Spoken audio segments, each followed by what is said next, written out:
It wasn't always pretty, and I'm not going to pretend like it was. When you live with someone who has mental health challenges, it's difficult.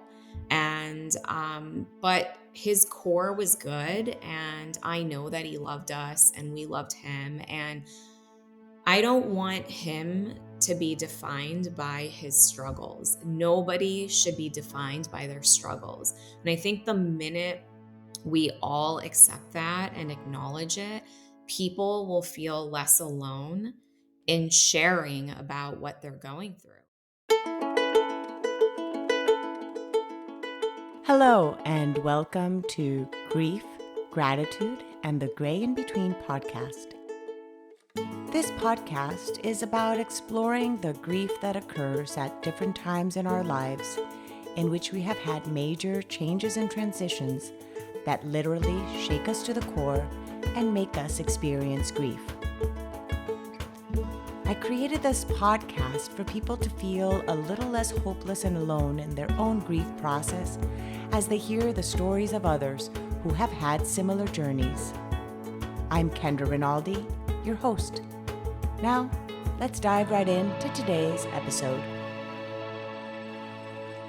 Welcome to today's episode. Today, I am chatting with Reshma Kearney. She is a trauma-informed mindfulness and healing guide dedicated to empowering individuals navigating grief and mental health challenges. She lost her husband, Sean, to suicide in 2022 and became a solo parent with 3 young children. And we will be chatting, of course, a little bit about the circumstances around Sean's passing, but primarily more her life now as a solo parent and all the things she's doing to just bring awareness as well as just how to keep on this journey without your person and still honoring them as you live on. So welcome, Reshma. Thank you, Kendra. I'm happy to be here. Thank you for hopping on and for sharing this. It's not easy to talk about subjects like grief. And one of the ones that probably has the most stigma is talking about death by suicide. And coming on this podcast, we will not be talking necessarily about too many of the details themselves. So for those of you that are listening, you can know that in case that is something that brings anything up for you and your emotions. But it is still very important to talk about this and stop leaving it as this taboo subject, because it is honestly something that if we don't talk about, it's not much different than talking about somebody with mental health or somebody with cancer or somebody with this, yet we just put the stigma around death by suicide. So thank you for coming on and talking about that. So let's start with just a lighter way of introducing yourself. Tell us about you, where you live, where did you grow up?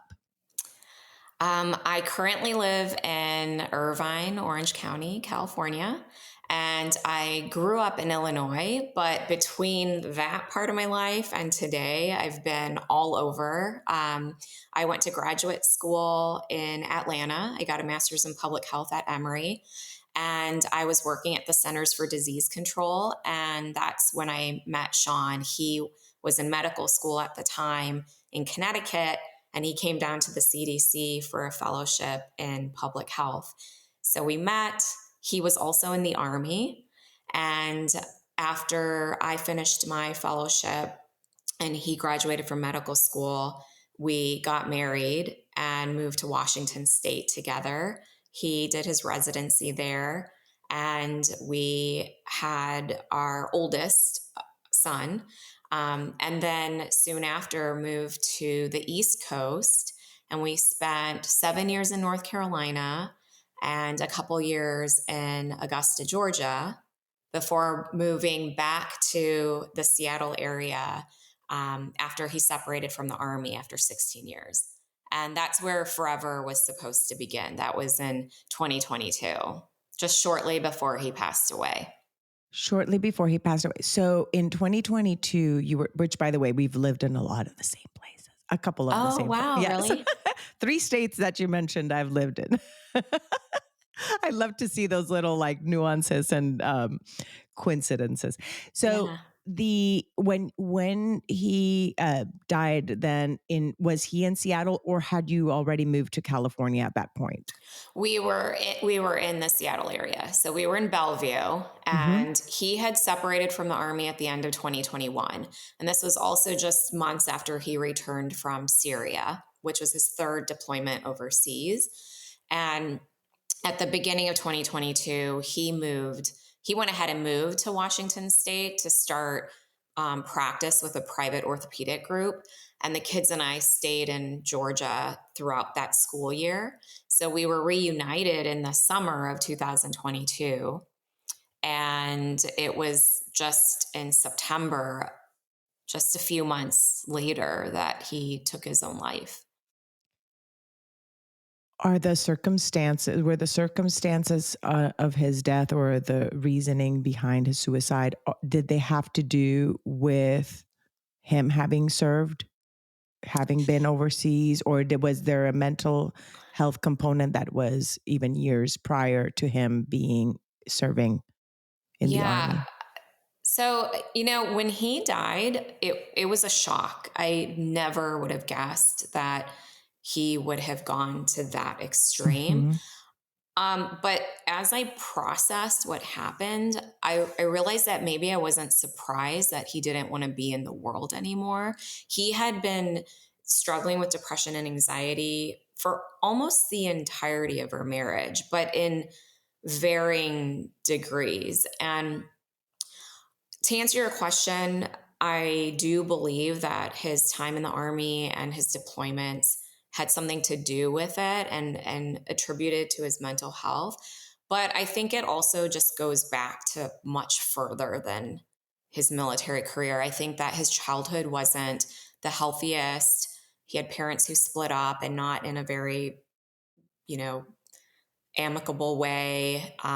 He had some separation with family members, and then medical school, the army, deployments, three Being away from you children. guys. Yeah, being Right. away from you guys. You were basically a solo parent for a good part of your marriage itself. Yeah, exactly. He missed the first 6 months of our middle child's life. There were many times where I had like emergency room visits with my oldest while Sean was overseas, and he's FaceTiming with us while we're in the emergency room. I mean, there was just a lot that happened. And the 2 years before he passed away, we had COVID. We were, in the height of the pandemic. A few months after that, we moved from North Carolina to Augusta. A few months after that move, he was deployed. Came back from deployment. He chose to separate from the army at 16 years. So a lot happened in 2 years on top of what happened in the years of his whole life. And I think a lot of it I don't even know about to this day. And I think he never processed it. I know he never processed it. Every year we had some cycle that he went through, and I served as his therapist. And I wanted to do that, and I wanted to be there for him. But when he would come out of that darkness, I would use that time to remind him that he really needed to get professional help. And he just never felt comfortable or safe enough to do that, unfortunately. How was that role as a wife and also then being playing the therapist, being in that role of a therapist to your spouse? How was that for you? Because that's taking on a lot of emotions as well.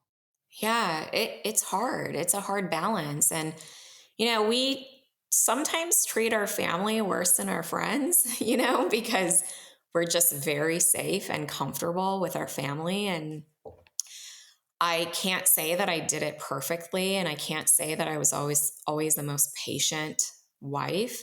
Over time, it started to wear on me. And then you throw in three kids who also have emotional needs, and they're watching what's going on with dad. And so I have to help dad, help the kids, support the kids, explain to them. I mean, they understood his depression, anxiety before he took his life.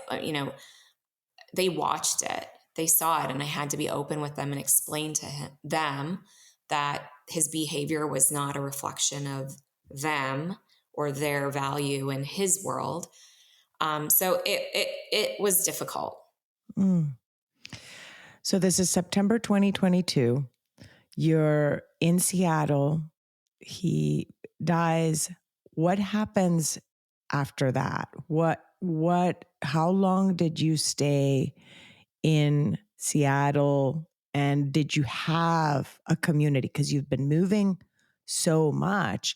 Did you have a community around you when he died to support you and the kids emotionally and just even what was I going to say, with just the logistically, even because Right. there's so many logistics that have to take place. Yeah.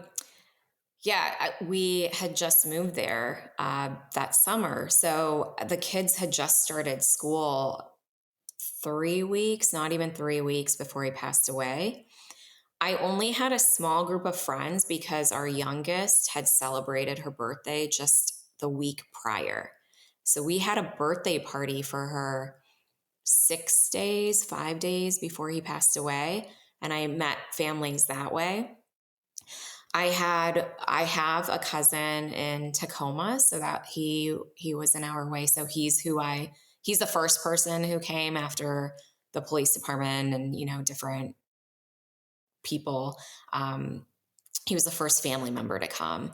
But I'm really blessed because I have parents and a brother who are my world and super supportive, and they flew up from California immediately, and they were there, and they came throughout the following 9 months because I chose to stay until the kids finished their school year.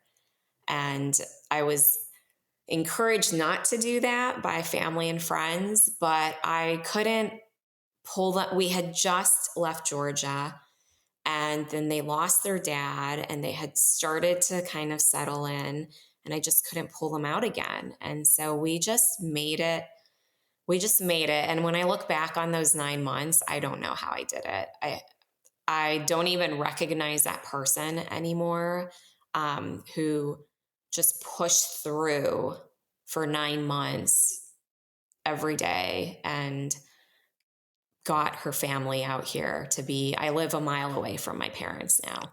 Okay. So your parents so even though you grew up in Illinois, they had already moved to California. Yeah. That's how you ended up then afterwards in Yeah.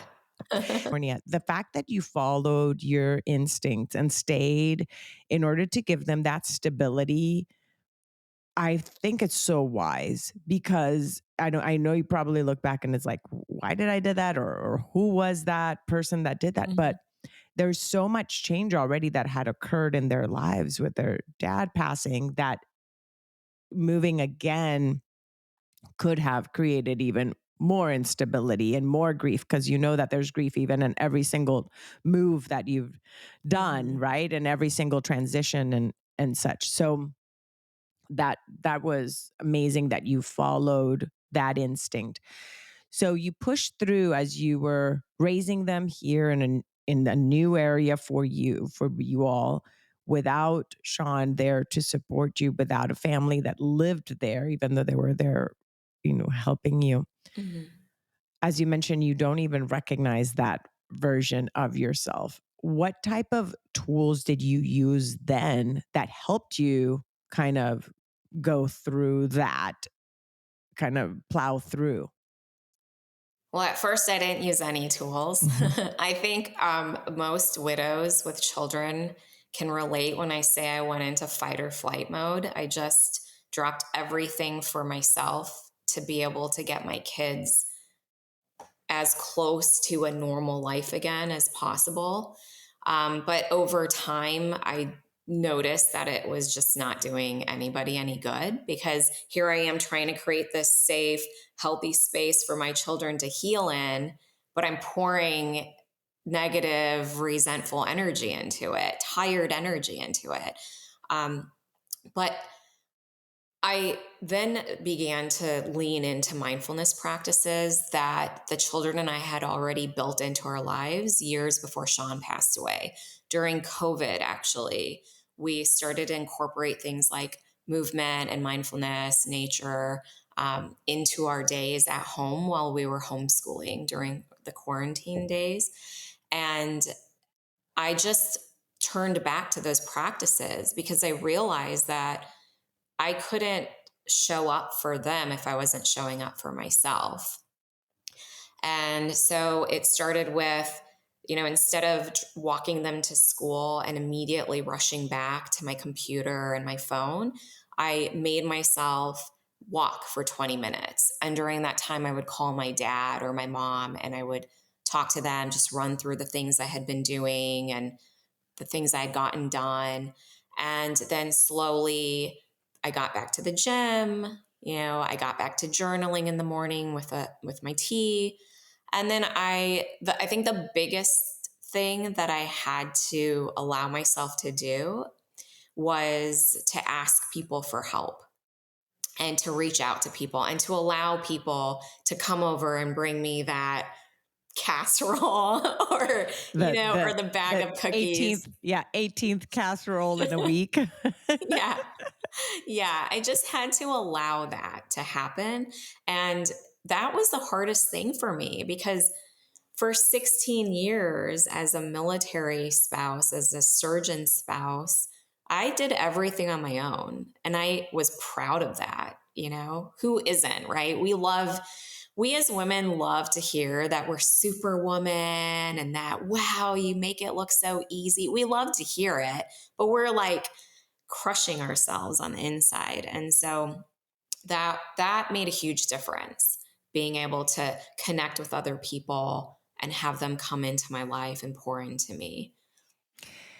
You mentioned that you went back to doing things you already had in your toolbox, and I think that that is key. A lot of times in grief, we are trying to add something a different way in what we are because we're told, oh, let's say journaling is good, but that maybe that's not intuitively something that you do.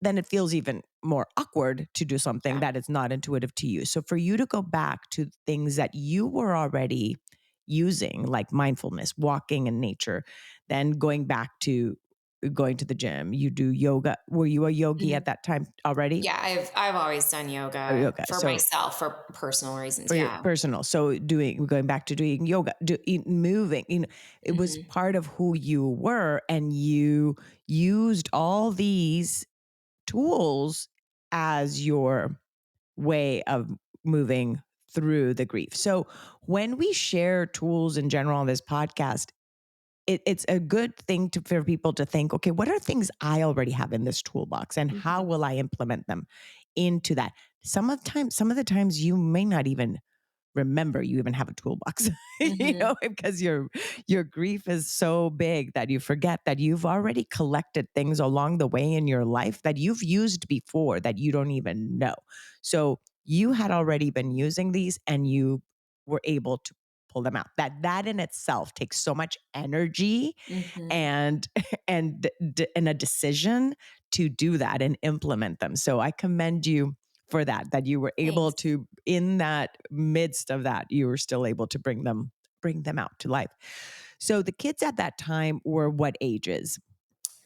My youngest had just turned 7 that week. And then the middle one was 8 and the oldest 10. All elementary, or was the 10-year already in middle school? So fortunately, all elementary. They were all at the same school, and our school was around the corner. So I was thankful that the three of them still went to school together and they could check in on each other at school and after. Did you reach out to the school and let them know what had happened, and talk a little of that? How did you support them? Aside, of course, they were walking with you. You were doing mindfulness practices with them, but the part of having other people that are around your children know the circumstances. Can you share? Yeah. I was really lucky. The school district is amazing, the Bellevue School District, and the school we were at is amazing. I didn't reach out to the school. He passed away on a Friday, and on Sunday, the school principal called me. And I guess the police department notified the school, which I thought was really helpful because I didn't want to do that. I didn't know how to do that. So he called me on a Sunday and he had a plan in place for Monday if they chose to come back to school. And surprisingly, my kids all went back to school. They lost their dad on Friday. And actually, my son was at a soccer game that weekend and my daughter was at a birthday party. Um, and that was okay with me. I wanted them to make their own choices. And the principal said, if and when they come back to school, we will have counselors, the regular school counselors on site and ready to support them. But we've also called extra counselors in from the district to come to the school for extra support. And apparently, on that day, my children told me that each of them, they were pulled out of class to sit with a counselor. And apparently, while they were pulled out of class, another counselor went into their classroom to tell the students that their dad passed away without details of the cause of death, but that their dad passed away. This is what that means. And as a friend, this is what you do and what you don't do. That is incredible. Yeah, I have goosebumps even sharing that because I haven't seen that level of No, support here in Orange County. Um, I haven't seen it or heard of it anywhere. And I'm just grateful that we had that. that is amazing. Like, kudos to that principal and to that school system that Mhm, already had a plan in place for these type of situations. Now, they would have probably, like in this case, the police contacted them because of police knew because of the cause of death, mhm, but a lot of times you wouldn't know because if mhm. a person died by a disease, an illness that or something like that, they would have not contacted. So having if you're not capable as a parent to be the one to call the school, having someone in your family call them and say, I think it's so important in case a school system has all these resources in place like yours did to be Mhm. able to support the kids, because it is so important for people that are around the kids to know that they've gone through something really hard. Even with divorce, for example, like when kids are going through that and their school doesn't even know. And then they were wondering, I wonder why this child's distracted. I wonder where this child is now doing, things. When things change in your home, it is important to notify the school in some shape. Or there's no Yeah. shame in that. It's just another added support for your children. Yeah. And to add to that, when we moved to Irvine and started the new school year, um, I asked my children if they wanted me to share with the new school and the new teachers what we had been through. And they said no, they didn't want their teachers or staff to know. So I honored that and I didn't share with the school. And they started school at the end of August of 2023, the new school. And around end of September, early October, when we had just gone through the first year anniversary since Sean's death. My son started having some mental health challenges and some behavioral stuff at school. And it was coming from this. And the teacher sent him to the school counselor because she thought it didn't seem right. Some of the things he was doing and saying, it seemed out of character for him. And when he talked to the school counselor, he shared with her what we had been through. And then the school counselor called me. And since then, well, that was a different school last year, but for that rest of the year, we worked together. We got him back into therapy, and I told her that I had asked them what they wanted me to do. And now I think, now moving forward, I've let the kids know that no, we are always going to share this part of our story because people need to know, and it only creates better connection and support for us when we least expect that we'll need it, right? Um, Yeah, because as we know, grief, we have no clue when it's going to peak its head, right? We have yes. no clue. And so, if we as adults don't even have a clue when it's going to Hmm. show up, if we're in the middle of grocery shopping and all of a sudden you have to leave your grocery cart there because you just hadn't, a song played as you're shopping that brought up all these memories and Hmm. thoughts and emotions, children are the same way and they do not know. So, for the people that are there with them 6 to 8 hours a day, Yeah. to know that things like that can show up, I think is important. So that is a very good reminder. Yeah, and I think I didn't fully understand Oh, because and it hadn't even been a year since Sean passed away. I hadn't been sharing my story publicly. It wasn't until a year and a half later that I came back to social media to start sharing my story, and I started working in this space. And just being in this space has taught me so much about my own grief and what to expect. And so that's why I decided anybody, not even people who have the kids for 6 to 8 hours, but anybody who is going to come in contact with my children are going to mhm, know our history. So even the babysitter that we just hired, who comes a couple hours a week, she knows our story. The kids, instructors, dance studios, coaches, everybody knows now. And if I see that somebody's struggling, I let all those people know what to look out for. Or on the 2 year anniversary, I let everybody know that this is what we're mhm. leading up to. And so please keep an eye out. And I'm here if I need to help in any way. Yeah, the part of them wanting to probably start anew, right? They probably thought, okay, if nobody knows, nobody would look at us different. It's with something we all go through. It's like, okay, let me move to a new place. People don't have to look at me with pity or they can really just treat me for who I am. That is so understandable. And probably the same was for you until a year and a half later that you started to share more. So what was that change for you and shift when you decided I'm going to go on social media? I'm going to start sharing my story. What shifted? I I I I felt a pull for a while before then to share because I was seeing how these practices of ours were actually helping. And I never realized, when we use mindfulness just to get through COVID and being together for so many hours a day, I never understood how important those practices would be one day.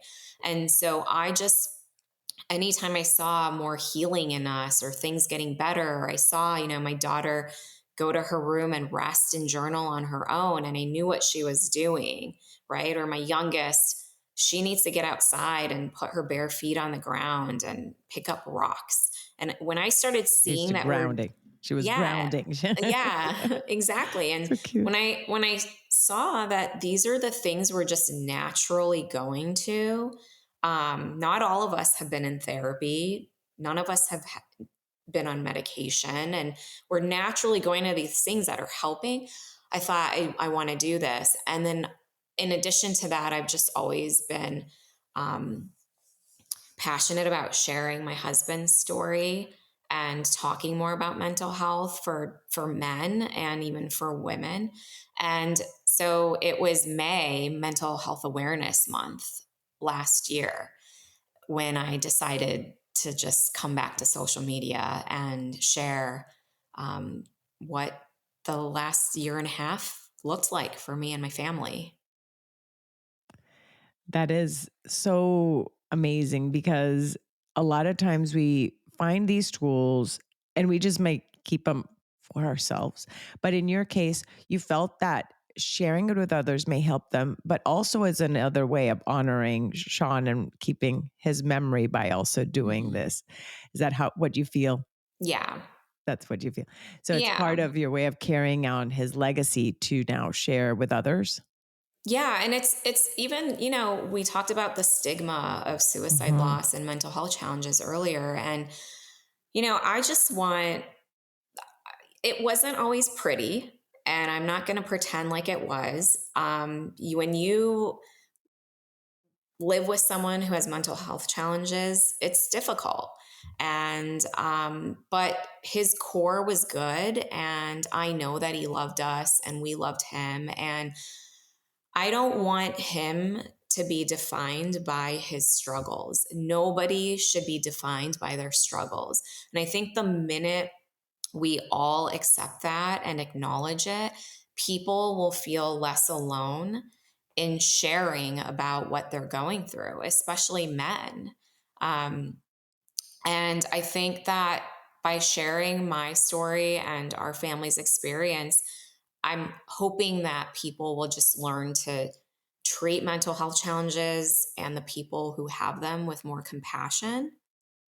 Because really, everybody is going through something in varying degrees, but we are all going through something, but we're all living this one life together. So we need to be together, and support each other.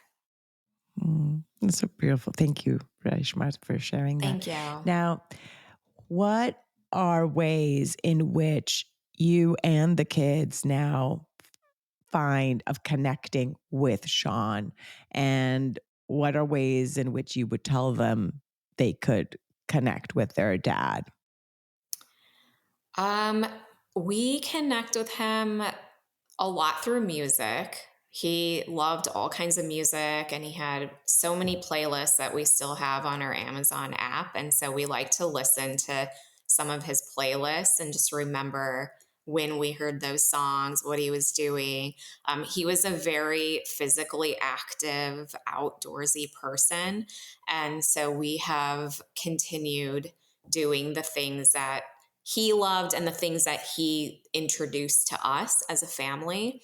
In fact, the very last thing that has been the hardest thing for me to get back to is skiing. And it's been 3 years since we've skied. The last time we skied was with him.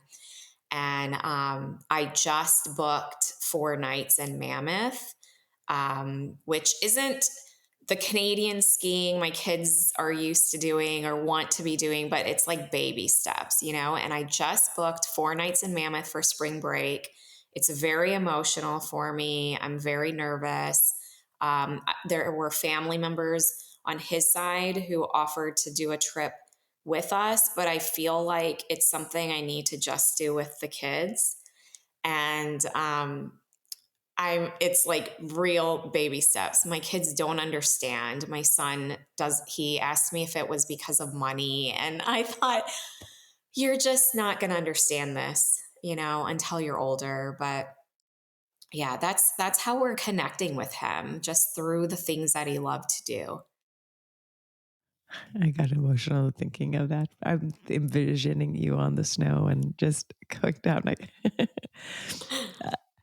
When I ski, I'm scared of ski. Well, I ski, but I'm not great at it. The whole time down when I'm skiing, I'm either praying or humming or something. So I'm wondering what's going to be like your ski journey down I the know. hill. I'm I can't I'm wait to sure chat I'll with be you after. I'm Yeah. sure I'll be documenting it on social media because I have no idea. I also had knee surgery before he passed away. I retore a meniscus repair, and then I ended up having surgery just last year on my knee. And of course, I missed him so much. He was an orthopedic surgeon, so he would have been the one to advise me through it all. But so I'm kind of nervous about that too because it'll be my first time back on skis since getting a repair. So that's good that you're going. Go stay on the bunny hills for Yeah. now. Yeah, just just to play it safe. Go on the I know. magic carpet and just stay on the little Yes, bunny I'm going bunny hills. to. Just so that you can kind of ease your way in as you're doing that. I love that by doing these things that remind you and them of him are the ways that you honor him and connect with him. Mhm. With your own, if you don't mind sharing your own spiritual beliefs about death or what happens after we die, and what you felt or what you grew up believing and how that either changed or helped when you actually were faced with it yourself. Did it match your did your beliefs about afterlife or anything that happens when we die match what you were feeling in the present now? Yeah, I think so. I think it's remained the same. I think I've always believed, just as a Hindu and in general, I've always believed that our bodies are just containers for our souls, and that, once we leave, our body leaves this planet, our soul is released to the universe. Beyond that, I don't really know. I can't figure things out. But, in terms of how he passed away, I know that people have different thoughts on that, but I don't believe that how you pass away determines what happens to your soul afterward. In the moment after he passed away, I was very angry, and I still have moments where I'm angry, and I blame him for not getting help, or not thinking more about us. But when I really think about it, I know he was just in a really dark place, and for anyone to choose that for themselves as the only way out of their pain, there's so much going on that we Mm, don't even know about. It's not one thing. It's not, yeah, everybody has marital challenges. Everybody has challenges with becoming parents to 2, 3 kids, and the moving around. Yeah, but it's not like I had a bad day at work, I'm going to go mhm. end my life. I mean, there was so much more there. And so I hold a lot of compassion for him now. And I believe that if, you know, wherever his soul went, it has to be like a good place. Thank you. Thank you for sharing that. I ask that because it's something I am curious of, because I know for me, having that type of belief of the soul, not necessarily like of that aspect of the soul, that it just is leaving the body, but it doesn't necessarily leave it. I don't even feel it even leaves us, like us. Like I still feel Yeah. my sister and my mom around me. So it has brought me comfort in my grief. So I'm always curious to ask people in their own journey what has brought them comfort in their grief, and whether their spiritual beliefs about what happens after we die, if they end up being comforting or not, because they could be also not comforting. You mentioned right now the stigma sometimes that is associated then with suicide, and some religions might be that the person's now going to be in, I don't know what place, because I don't believe that either. Like Yeah. I don't know, I don't know where, like a waiting room. I don't know what. Right. Um, well, that doesn't bring me comfort. So I'm going to No. choose not to believe that. Yeah. It's like, why would I choose to believe something that's not going to bring me comfort in my grief? Yeah. That's my personal thoughts. For those of you listening, each of you have the right to believe whatever you feel is right for you, but that's at least for me. So is that how you felt as well? Yeah. And I mean, I agree with you. You said your mom and your sister, you feel their presence around you. I feel the same way. The kids do too. We see signs, and it's sometimes it's like fun to look for signs or see signs. Or I remember around the 2nd year anniversary, we were listening to music, and it was just a random selection of songs, and it was like every song reminded us of him. And there was even one point where my oldest son asked me a question, and then this song played, and it was almost like a direct message The from, answer, like the yeah, answer. it was kind of like he asked a question where the answer is like, no, why would you think that or do that or want that, whatever. And the song that came on was like in a similar tone, and it was one of Sean's favorite songs. And so that's just fun, and Love it. it's good for the kids.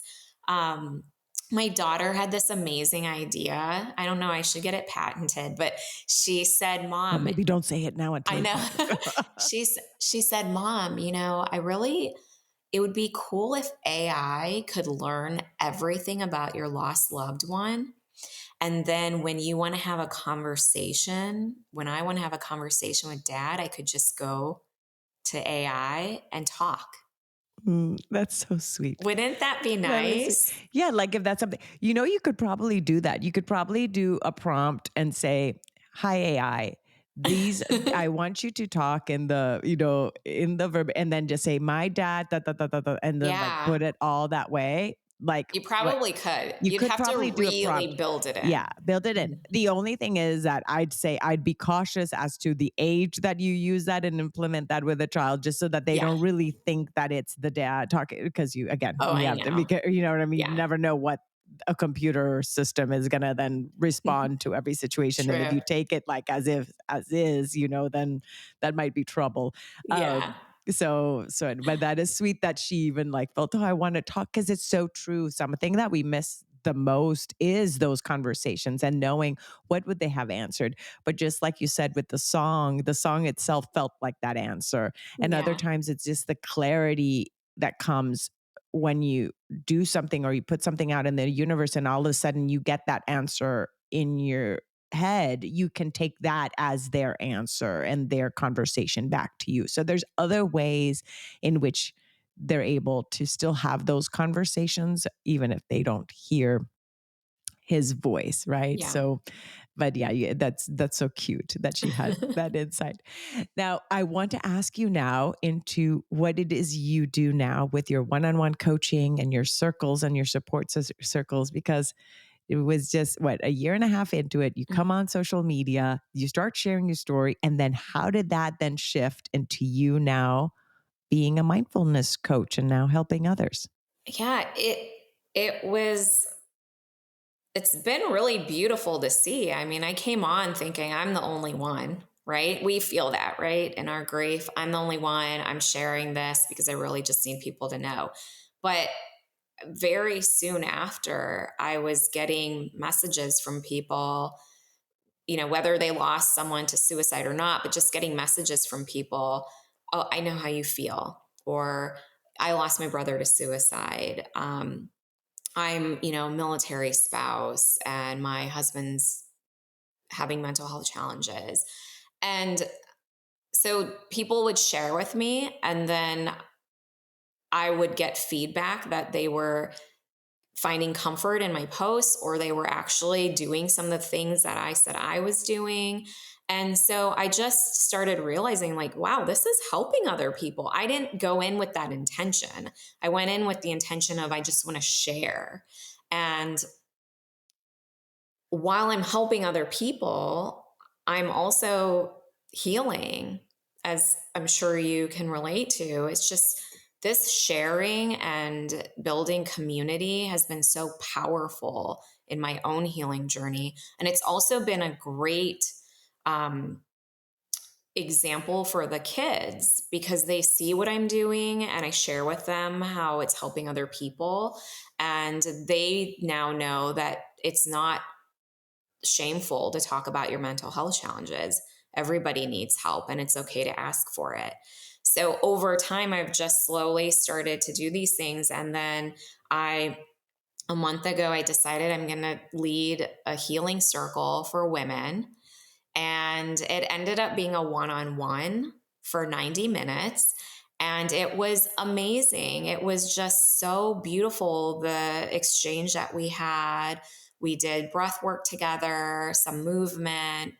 We journaled together, reflected together, shared together. And so the key word here is together. I don't think I'm an expert. I don't even use the word coach, or I try not to, because I'm really doing this alongside somebody. And I think when we can do it together, we heal together and it just you feel so much less alone. I love that. Thank you for sharing that. Yeah, I agree with the word expert. I don't like it. I say I'm not even an expert in my own grief because I Mhm. have no clue how I would even react to another grief situation if it were to happen right now. You can't, even if you know about grief and you have some concepts, you can't even be an expert on your own grief because you don't know who you will be tomorrow and Mhm. how you're going to take on a grief situation then. And yes, and the circumstances around each one of those things. So, and you're right, it's so reciprocal, the energy exchange that happens, that I feel that in general we do, serving others feels good because it ends up, we heal ourselves, but and it's kind of like, so that it feels good, you do it more. It's like in Mhm. general, anytime you do service for others, it feels good, so you do it more. so, Mhm. so that is great. Now, what are ways in which people can get a hold of you, Reshma? And then I have another question as we wrap up, Okay. but Yeah. what are ways in which they can get a hold of you? Well, I'm on Instagram, so that's a good way. And my website just went live on Saturday on International Women's Day, and that is www.reshmakearney.com. And so those are the two places that people can find me right now. And I'll link that at the bottom of the show notes. So as we close, I like to ask, is there something I have not asked that you want to make sure to share with the audience? I think I just want to remind people who are navigating their own grief and healing journeys to give themselves grace. I It took me a while to learn that I needed to be gentle with myself and love myself the same way I was loving on my children. And in order to do that, I needed to take breaks and rest, allow myself that time to recharge. And I also needed to allow people to come in and support me. And I think that when we start to do that, love ourselves, be gentle, get help, I think that just adds the magic to the healing. Thank you. And Thank we'll leave it you. at that. This was Reshma Kearney. Am I saying it right again? Reshma Kearney. And again, we look forward to seeing what else you're able to bring to life in this journey. So thank you, Reshma. Thank you.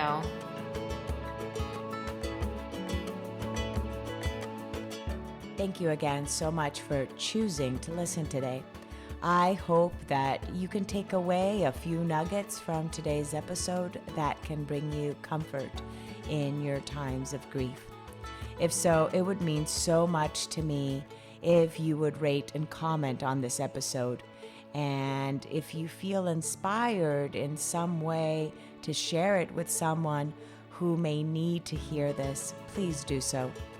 Also, if you or someone you know has a story of grief and gratitude that should be shared so that others can be inspired as well, please reach out to me.